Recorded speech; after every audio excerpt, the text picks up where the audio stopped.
my major works are usually acrylic paintings, but I also just love to draw. I love using watercolors as well. I like to, a lot of the stuff I like to represent, connect to place. I really like doing things that connect to like what I'm experiencing locally. So I'm living in Wollongong at the moment, and I like to make works that respond to that. Fantastic. And are you from Wollongong originally? No, I'm actually from Tassie. Cool. And how long have you been living here? I've been in Wollongong for 3 years now. Nice. Yeah, crazy to even say that. But yeah, I love Wollongong. Love Darrell country. It's so beautiful here. Absolutely. And I love it. It's great. Yeah, I feel pretty privileged to live here. I'm not from here originally, but moving here was just the best decision of my life. I feel so much like creative inspiration from everything around me here. Yeah, me too. I think from country and also from all the other creatives who are here. For sure. Wollongong's great for that. Definitely. Should we start our little journaling? Yes. Cool. Do you know what you might draw today? I think today I'm going to be drawing, I'm going to try and draw a tawny frog-mouth owl. Okay. I haven't really drawn one before, but we'll see how it goes. And if that kind of fails, I might just start drawing random, what I think an owl looks like kind of thing. But yeah, I'm drawing that though because I saw one last night. Exciting. Yeah, so exciting. Tawny frogmouth. It was just sitting there and He chose you. Yeah, I was like, I saw it in my peripheral vision and I was like, oh my God, is that a tawny frogmouth? And then, then I started drawing it. Well, yeah, now I want to draw one and I want to paint one. But is that where you get a lot of your inspiration from? Just like things you see around? Yeah, definitely. Definitely. I think that, I like to, 100%. If I see like cool animals, especially native animals, like I saw a possum. Oh, I've seen a lot of possums, but I saw a possum like at the start of last year, and it had like a little baby with it, and it just like really like I was like, holy shit, like a brush shell possum, that's amazing. And then I just kept drawing them and painting them after that. So yeah, a lot of the things I see, I feel like it really it inspires me a lot. Yeah, well, you actually just did a massive brushtail artwork, didn't you? Yeah, massive mural. Cool. Yeah, I've been seeing it down at the uni. What did you do that for? That was I did it with Pulse, NUIW, and my fellow practitioner, Bella Taylor. She's also an amazing artist and graphic designer. Yeah, she's fantastic. Yeah, she's very good. We did that for Pulse's Live Art Week. Cool. Yeah. How long did that take you? It took us a week. But that was just the painting part. Yeah. For 1 week is ridiculous. I can't even believe that you could get that done in such a short amount of time. Yeah, it was crazy. We didn't have too long to design it either. I think we only had basically like 2 weeks kind of, but not really because we would email Pulse and then they would get back to us and tell us like what we need to change and then we'd have to do it. So it was an interesting process, but in the end we got it done and I think it got done really well. So yeah, it looks amazing. Yeah, I'm super proud of how it turned out. How did you find collaborating with another artist? I found it like, I love collaboration. Yeah. It was challenging though because Bella and I have very, very different styles. So we had to figure out how to work around that, but in the end we did figure it out and now we know how to figure it out. Like in the future we'll know the process of what we need to do to make it so the work and the design has both our styles in it. But it was definitely like we were both kind of freaking out because our styles are so different. How so? My style, I'd say, is very illustrative. I love details so much. Yeah. I feel like I'm always drawn to details. Like even when I'm looking at other people's work, I'm always drawn to the details, and then I just love doing details. But Bella's work is a lot more, I'd say, exploration of form, shapes. She's also like very like her work's very graphic designy as well. Yeah. And I don't know how to do graphic design really, so I feel like you do. I feel like I don't know. There are different like skill sets though, hey. Yeah, but it was very interesting to collaborate. Well, you can see it with like your possum as like sort of the illustrative part, and then like her maybe shapes and colors is what I see in like maybe her influence in the work. Yeah, but I think it did turn out like really good, I think. It very much so looks like both of our styles combined. I think also with my work, especially with how much I draw native animals and plants, I'm so interested in it as well. Like when I'm going on walks and stuff, I'm always like looking at all the plants and animals and trying to figure out, I don't know, exactly what color they are, and then I take that back into my work and use that. But with Bella, she was more so thinking about what the colors will look like in a design situation. Yeah, and so I think that also changed how it looked, and it looked more collaborative that way as well, because all the colors were not what the actual plants look like in real life in a way. The possum is blue though, but I love painting possums blue. I've just found that is so much better. Fun. Yeah. Do you draw a lot of possums in your journals? Yeah, I do. Do you use journaling as much like as a way to like prepare for big artworks that you're going to do, or do you do it as more of like a private practice just for fun? Yeah, I do. Well, even like for the possum. Oh, I don't know if it's in this one actually. Okay, that's all right. Yeah, we'll see. Oh, you've definitely got some possums. Yeah, in there. I do. Oh yeah. Well, this was like that was like a practice for the mural. Cool. We did a couple of these. So and that's just in this journal. Like that was for the mural. This was one of the. Oh, this one right here. That's what ended up being the sketch for the mural, which is crazy because you can see that it's so rough. And I did this in like 5 minutes at Hemingway while we were having a coffee. And then Bella took a photo of it on her iPad and she started tracing it. And I was like, Bella, stop. Like it's not done. And then she did it. And that's now on the wall. Exciting. And is Bella like the first person you collaborated with, or have you ever like? Yeah, I think so. True. Yeah. Well, where did you learn all your passion for art from then? Did you? Is there anyone like special in your life who showed you how to like paint and like draw and stuff? Yeah. Well, my mom's like she was a practicing artist. Cool. Yeah. So I learned a lot from her. We had a studio in our house. So I always had access to really good materials, which is actually so important. People don't realize how much the materials matter then when you're like drawing and stuff. Like if you're using a really bad brush that you can't even, have any control over, then of course you're not gonna be able to produce paintings that it's not gonna be relaxing either. Yeah. Yeah. So I feel like I was really, really lucky to always have that. Like the smell of acrylic paint. Yeah. And stuff like always, it's like so. I love it because it reminds me of like my childhood. That's so and special. Stuff. Yeah, but growing up in Tassie, lucky enough, we had Mona, which is the most insane art gallery in the world. It's wild, and I went there a lot when I was like really young, like probably way too young to go there because it's the museum of like death, like sex and love or something, isn't it? And there's a lot of really, really like super crazy conceptual works there, and I remember when I went there, one time I went there and I was around like, I don't know, like maybe 9 or something. And they had this sculpture called, I think it's called The Mice and Me. Yeah. And it's of a lifelike like silicone mold of a girl, little like a young girl. And we would have been like the same size. Okay. She was like in like this like kind of cage, and they had like had like taxidermy mice like all over her, and they had like a water fountain like inside of her that had like saliva coming out of her mouth. Beautiful. And it really, I saw that as a kid, and I was like the same size as her, and I was like, what the hell? Like that, it really freaked me out. But I think like I also was so fascinated with it, and I think it really, it showed me that art doesn't have to just be beautiful. Like it's there for so many other reasons, and it can be really disturbing too.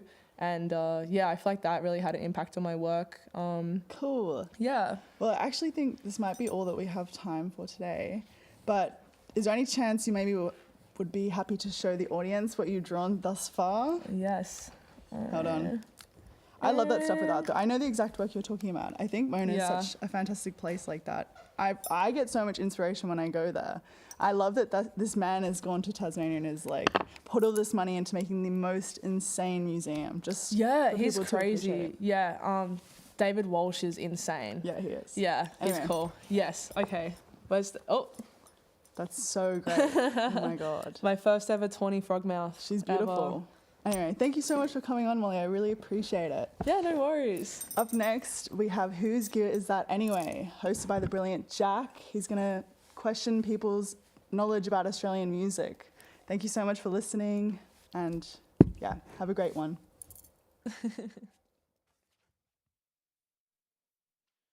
Welcome, folks. Welcome to Whose Gear Is It Anyway? The only show where we don't care what you do with it. We only care where you got it from.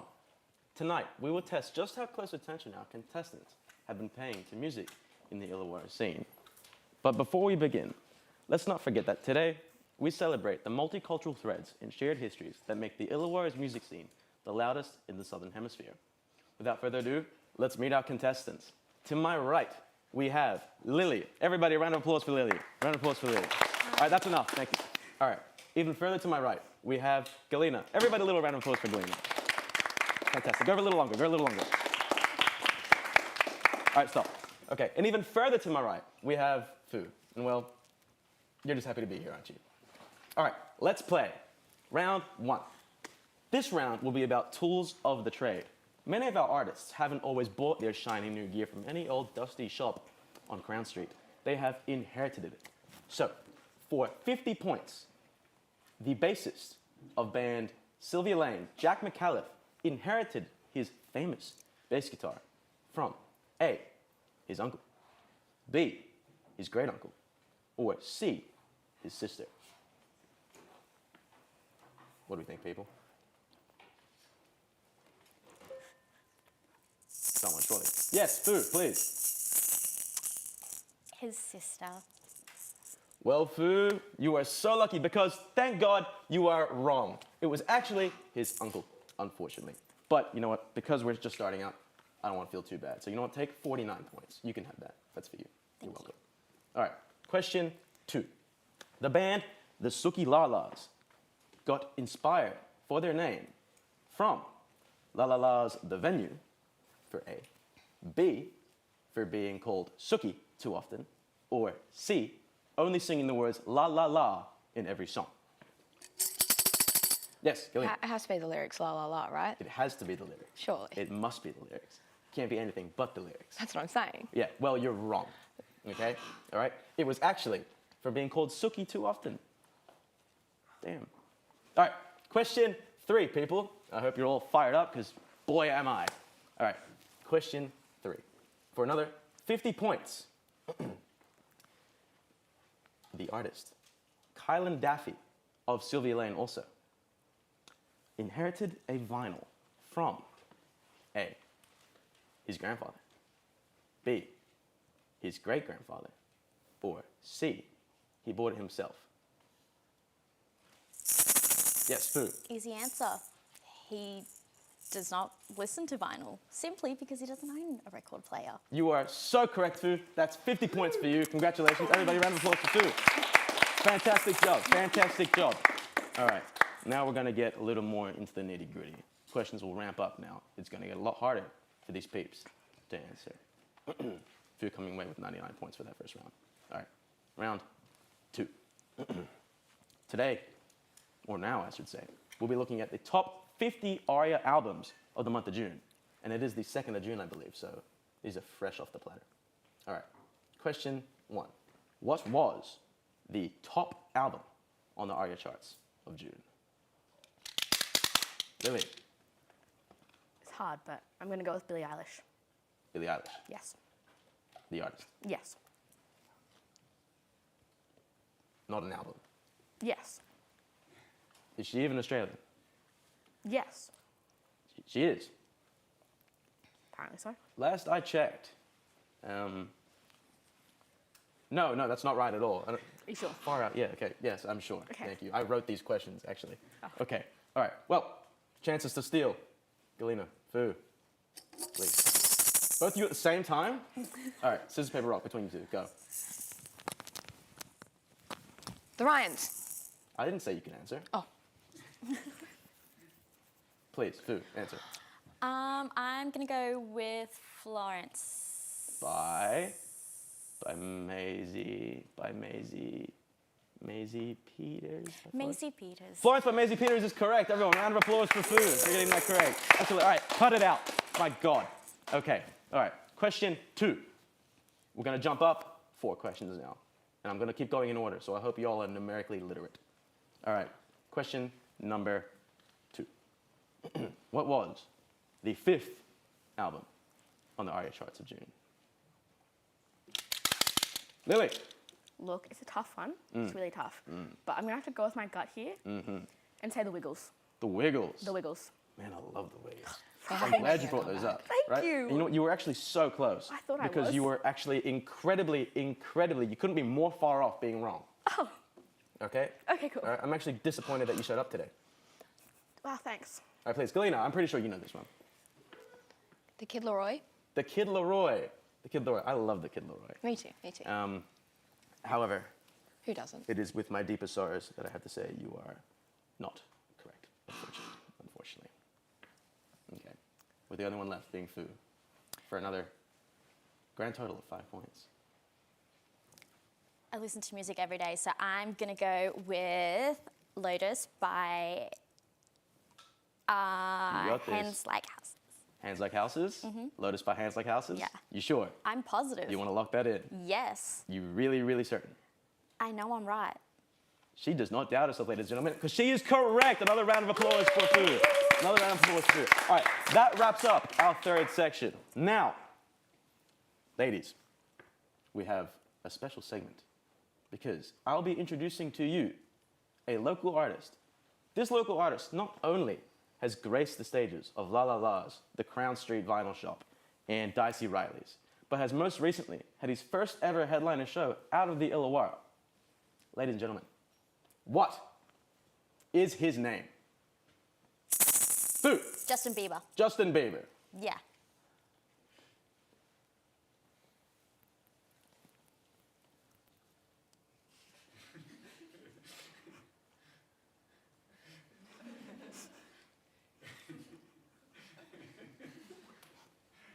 Fu, Yeah. you disappoint me greatly. Okay. All right, chances to steal. Please, one of you must know. Actually, you know what? Don't answer. You know what we'll do? We'll bring him onto the stage. Bring him out! What's up, sir? There you go. There you go. All right. Now, surely the beautiful man standing beside me is going to give you some sort of hint as to what his name is. You can't forget a face like that. Or even that hair, which has changed like 5 times over the past 6 months. I believe Fu went first, but because you've been doing so great, I'm going to let Galena answer this one. Is he from the Ryans? Is he from the Ryans? Have you seen the Ryans? Do they look like that? Are they this tall? Maybe. Are they shorter than that? I don't actually know. But no, he's not from the Ryans, unfortunately. Okay, all right. Please, anyone, come on now. If I was there, I'd be whipping out my buzzer and just be like, yeah, I know that guy. They don't know. They don't know your name. It's pretty rough. You know what we'll do? You know what we'll do? You know what? We'll ask the audience what his name is, because surely they'll know. Audience, what is his name? Kylan. Yes, yes. Congratulations, the audience out of everyone got it right. Not the contestants on the show. How disappointing is that? Okay, Kylan, thank you so much for coming on today.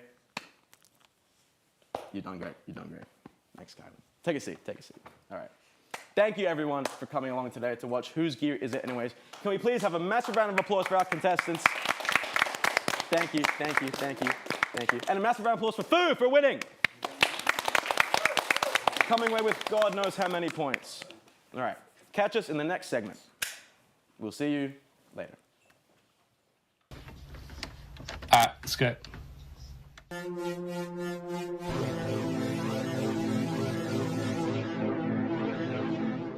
Meet Luca, a Wollongong-based artist, producer and songwriter. Combining live looping with original music, he creates performances that showcase his creativity, artistry and passion for the craft.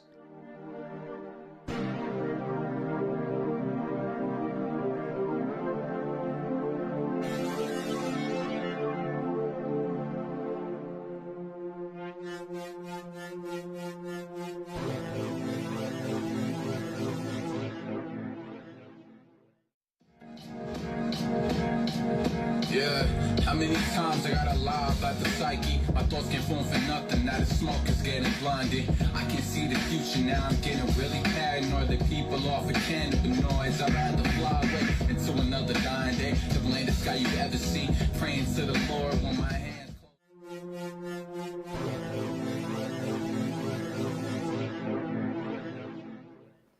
Hi guys. Now, if you just saw me fail miserably at music trivia, fear not, for I am not the musical talent for this portion of our show. Rather, I am going to be here talking with the very talented Luca before he steals the show. Luca. Hi, thank you Hi. for joining me in the studio today. Thank you. Thanks for having me. You're so welcome. Before we get into the whole music-y portion of it, where do you find inspiration for your music? I would say, looking around the vinyls around me, I play a lot of this music, and I would say Tyler, the Creator, Flume, electronic, indie, and this artist here, Chrome Sparks, amazing electronic artist. Yeah. Yeah, nice. When did you first realise that music was something that you wanted to pursue? Like, can you describe that moment for us? I think as a kid, I mean, it came from inspiration from listening to music, but then it was, I think in year 7 when I got my first music software, and I was really bad at it, but I like stayed, and I really wanted to make music like the people I was listening to, so I just stuck to it. And I think it was around probably year 6 or so that I wanted to pursue actually making music. Yeah. What was your first thing that you tried making yourself? Funny enough, I think it was like a Post Malone remix or something. It was some like cringy remix or something, but that was the first thing I ever made. It was in year 7. Yeah.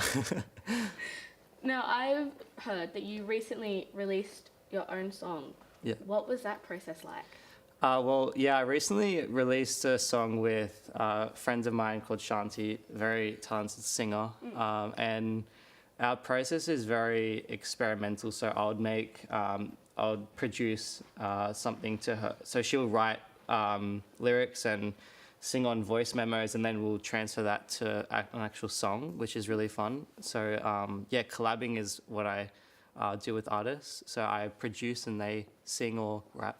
Yeah, and I released an EP with good friends of mine. He's an incredible rapper. You could hear him on the video before. Yeah. Nice. Have you done many collabs in the past? Yeah, so I've done 3. I'm currently working on one right now. That's going to release in like 3 months, I think. Yeah. Remember that, guys. Yeah.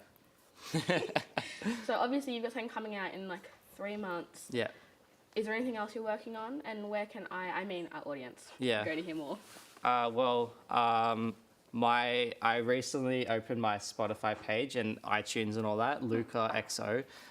So I do collabs with like heaps of different artists, but I would say Spotify or iTunes or Apple Music. I mean, yeah. Nice. Yeah. What do you hope that your audience feels when they hear your songs? Like, why do you choose to create music? I think I really like to create sounds that people don't necessarily always hear when they listen to music. That's why I delved into the electronic side of music. So like with my synth, you can do a lot of crazy stuff with sounds, and I think it's really interesting. Yeah. Now, before I let you get into it, obviously our show is called Hand Me Down. Yeah. So is there anything that's been passed down to you that's influenced your musical career, or that you would like to pass on to starting out musicians? Yeah. This final record here by Tyler was passed down by my brother. This influenced the indie side of my music, but then I like to blend Flume and the electronic side, so that was handed down to me, and I always play this music. Yeah. Any words of wisdom for aspiring musicians? Just play around and find out, I think, and stay at it. Yeah, nice. Well, I'll let you take it away. Thank you.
up for Luca. That was amazing.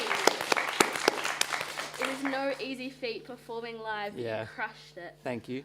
Now, everyone, don't forget that you can check out his music on Spotify at LucaXO. And now I'm going to be handing over to Fu, who's going to be testing our contestants' knowledge on, well, everything. Stay tuned, guys. Thank you. Thank you. Hello and welcome to Generational Gap. Today we're going to be taking a little bit of a trip down memory lane. We're going to have a look at some old memories, some traditions, and just generally all things that have been passed down. We've got some contestants with us today who we are going to be testing their creativity, their memory, and their knowledge. So we've got Jack here and Monique with us today. We're going to start with a bit of a pass down portraits. So first round is contestants are going to draw something that is meaningful to them, followed by a memory sketch in which I will show the contestants an object for 10 seconds and then they have 30 seconds to draw that object. And then finishing off with a quiz as well. So audience, how are we feeling today? Excited. Yeah? Nervous. Ready to go? Absolutely. All right, let's enter round one. First round is 10 points. Like I said, this round contestants will draw something that is meaningful and has been passed down to them. So have a minute, think of an object, an item, a character, anything. And you'll have 30 seconds to draw. You'll hear a timer go off and I'll count down the last 5 seconds before you put your pens down. Have you got something in mind? Yeah. Yeah? Are we ready to go? All right, let's start the timer now.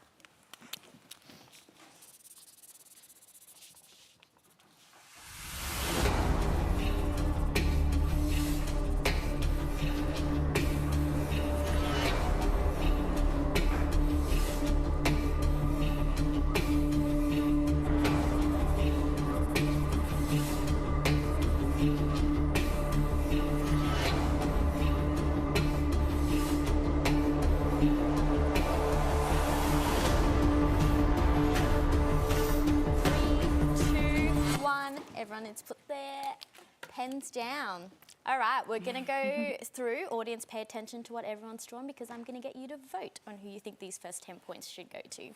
So we'll start off with Jack. Could you show us what you've drawn and just explain a little bit about what it is? Okay, well, I've drawn a blue stuffed dog. I grew up with this tiny little blue stuffed dog as a kid that I just carried with me everywhere. I slept with it. I still sleep with it to this day. I cherish it very deeply. It looks very fuzzy. Thank you. It is. Looks lovely. Cute. And Julia, what have you drawn for us today? I've drawn a ring. This was a ring gifted to me by my mum, but my grandma gave it to my mum, and it's mine now. And it's got some wattle and some gum nuts on it. Yes, and I love it. It's my favourite. It's beautiful. And Monique, what have you got? This is a character from a cartoon show I used to watch when I was a kid. Her name is Fifi from Fifi and the Flower Nuts, if I'm remembering correctly. My mum, her name is Fiona, so Fifi was her nickname as well. So we kind of watched that show together when I was a child. I kind of vividly remember that show, but not really. Yeah. It's been a while. All right, audience, you're taking a look at the 3 images. I'm going to get the contestants to hold up an image one by one, and I want you guys to make a sound, give a round of applause. The loudest will win this round. So we'll start off with Jack. You're kidding me. I'll take it. Emily. Well, I think everyone did a very good job, but I'm going to have to award these first 10 points to Leah. So congratulations. Yay. All right, I'll get contestants to flip your pieces of paper over. We're going to go on to our next round, which is a memory sketch. So like I said, this round I'm going to show you an object. You have very little time to look at it, so pay very good attention. Another 30 seconds to draw this item, and then we're going to also get the audience, to vote again. You ready for your object? Yeah. Yeah. Bit of a throwback, this one. Oh my gosh. Oh, A little camcorder. fun. So have a look. The angle you want to draw it on is all up to you. Okay? This will be fun. Ready? Okay. Yeah. All right. The timer's start now.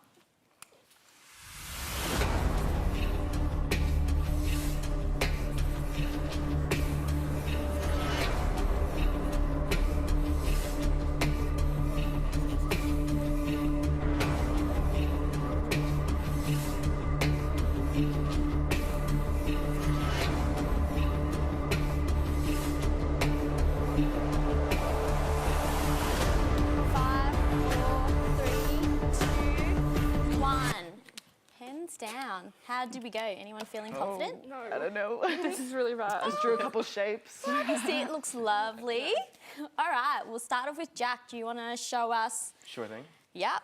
All right. In here you go. reference, if the audience wants to have a look at a reference, this is the object. And it looks good. I can tell what it is. Fantastic. It's wonderful. That's good. We'll move on to Leah. What have you done? I've done it from a different angle. It's just a couple of circles, really, though, when you really think about it. Very creative contestants. And do you want to show us what you've done? Not really, but look, I panicked, okay? I think it looks really good. Thank you. I can tell what No, angle you you can't. approached it from. All right, audience. So now you've seen all three items. I'm going to get them to hold them up one by one again. And again, make as much noise as possible and loudest wins. So start with Jack. Yeah. Look at that, much better than your last round. Holy cow. Yeah. All right. Go on to Leah. And Monique. Thank you. Wow, actually, that last one was really good. I actually think I might have awarded the points to everyone because everyone seems to be doing so well. All right, now that we've gone down a little bit of tested the contestants' memories, we are going to move on to the quiz, which is very fun. So for our final round, generational gap. So this quiz is all things that have been passed down through generations. We're going to have some old sayings, a couple of throwback objects that you will have a look at. So first one to buzz obviously gets the answer, and it's 1 point per question. And then at the end, there's a bonus round in case anyone needs to make a redemption round. Yeah? All right, let's have a look at our first question. It takes a village to raise a child. What does this mean? Yes, Monique? What do you I was going to say A, parenting, something. Is it A? Let's have a look. And it is A. 1 point to you. All right, on to the second question. Before cloud storage existed, people commonly used photo albums because they did what? Jack? Oh crap! They're gone. Wait. We can't look back at the slides. Oh, we can't. Okay. They organized your family's photos into one space that you could flip through them and look at them. That is correct. They organized and preserved family memories. Next question. What was the main purpose of bell-bottom jeans in the 1970s? To make dancing easier to fit over shoes. Is it? Let's have a look. And that is correct, to make dancing easier and fit over shoes.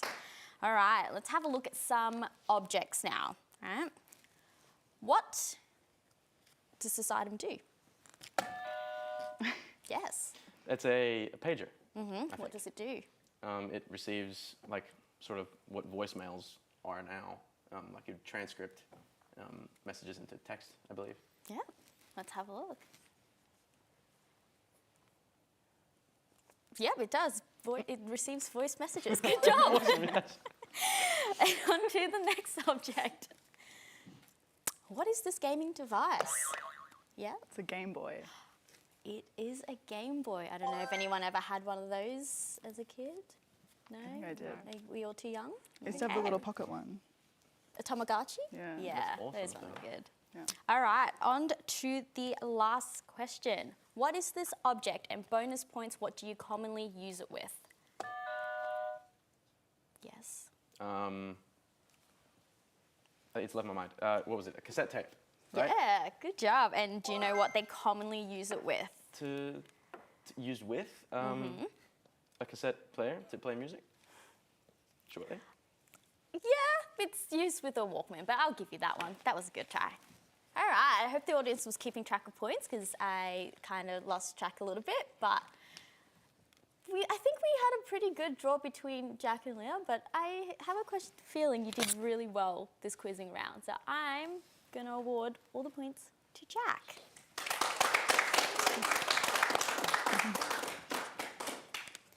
All right.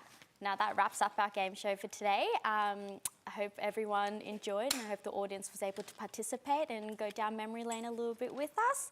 We're moving on to our next segment today, which Katie is going to be interviewing Erin on her history with dance, and we're just going to see how the interview goes.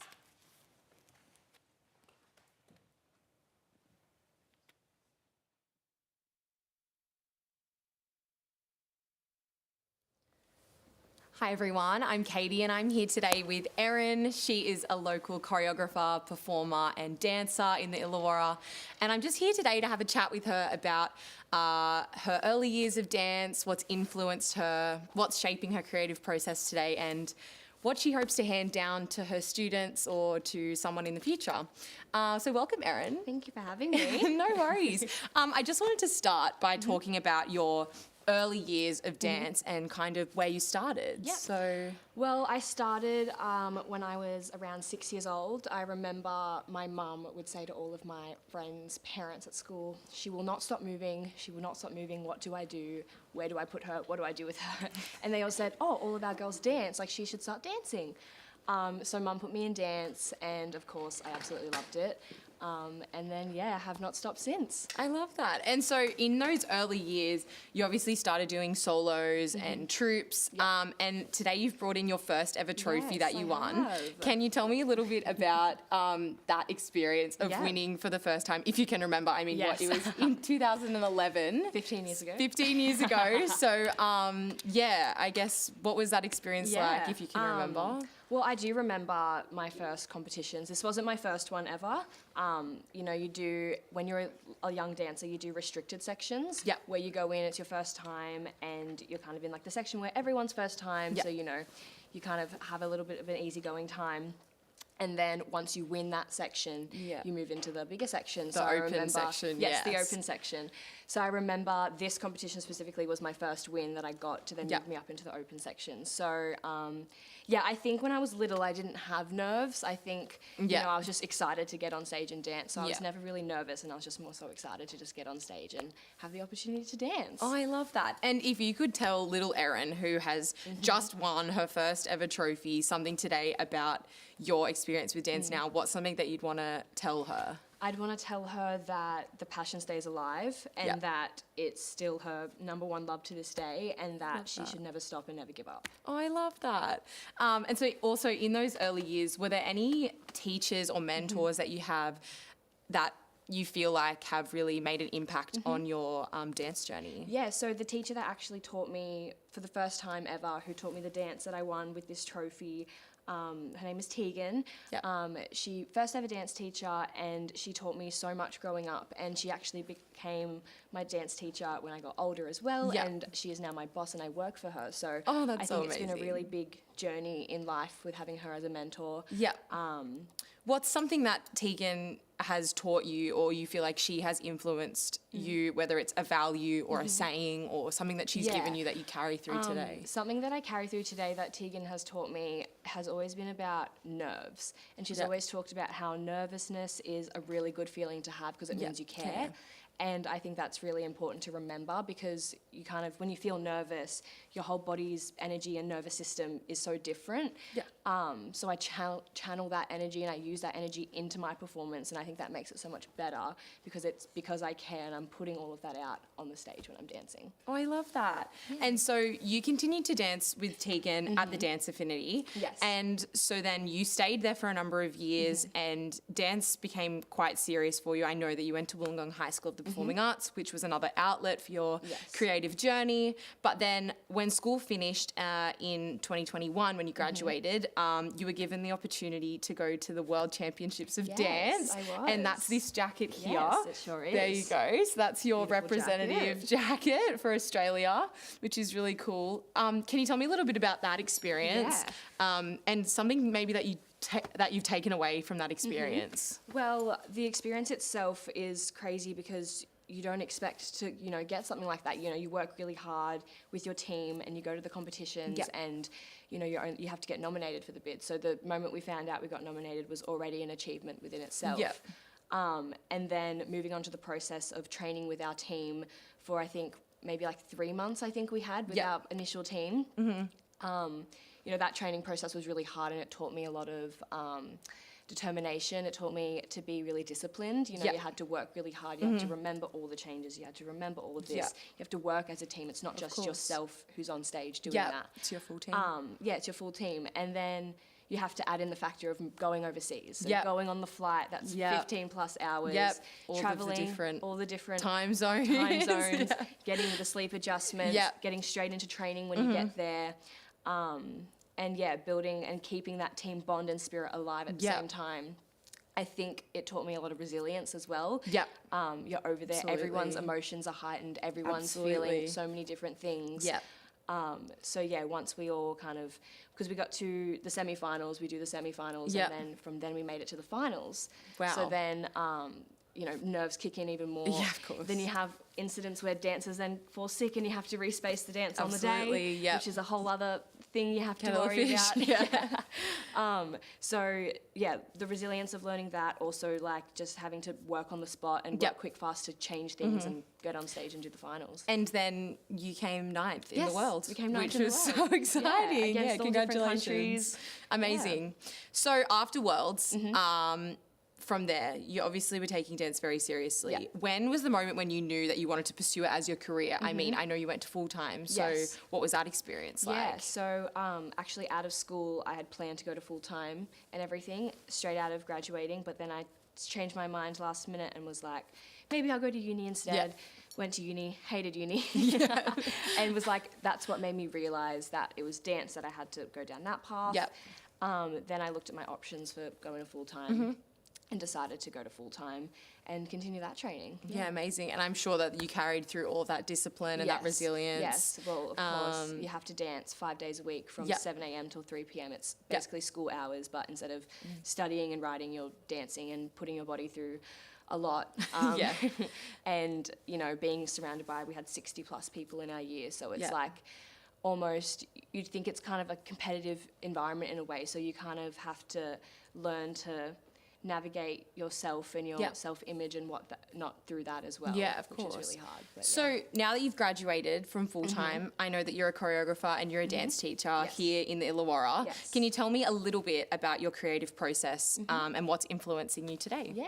Well, my creative process, I love drawing inspiration from all different types of choreographers and famous choreographers, even just local choreographers, especially when I'm, just recently I took my studio to a dance competition and they performed their troupes that we do, but you see the other studio's troupes and it's like, oh, that's really cool what they've done. You draw inspiration and you get things and you elevate your own choreography and style through them. So I like to make sure with my creative process stays true to myself with still doing everything I do, which is, listening to the music and going through an improv session where I'm making up stuff and then putting it together. Amazing. And also collaborating with other people is really, really helpful. Well, on collaboration, last year, I know that you moved away from dance teaching and choreographing in a commercial sense, and you moved into musical theatre, which is a little bit more of a collaborative process. And you've brought in the show program for Anne Juliet. And Anne Juliet last year was the Australian amateur premiere, which was really cool. What was your experience like doing a musical, something you'd never done before? It was really exciting. I'd always admired musicals and loved musicals. I just never thought it was for me. I was never a singer firsthand. So I was like, I don't really have a place in this area. But I was luckily given the opportunity to choreograph for this musical and never done that before, which was really exciting.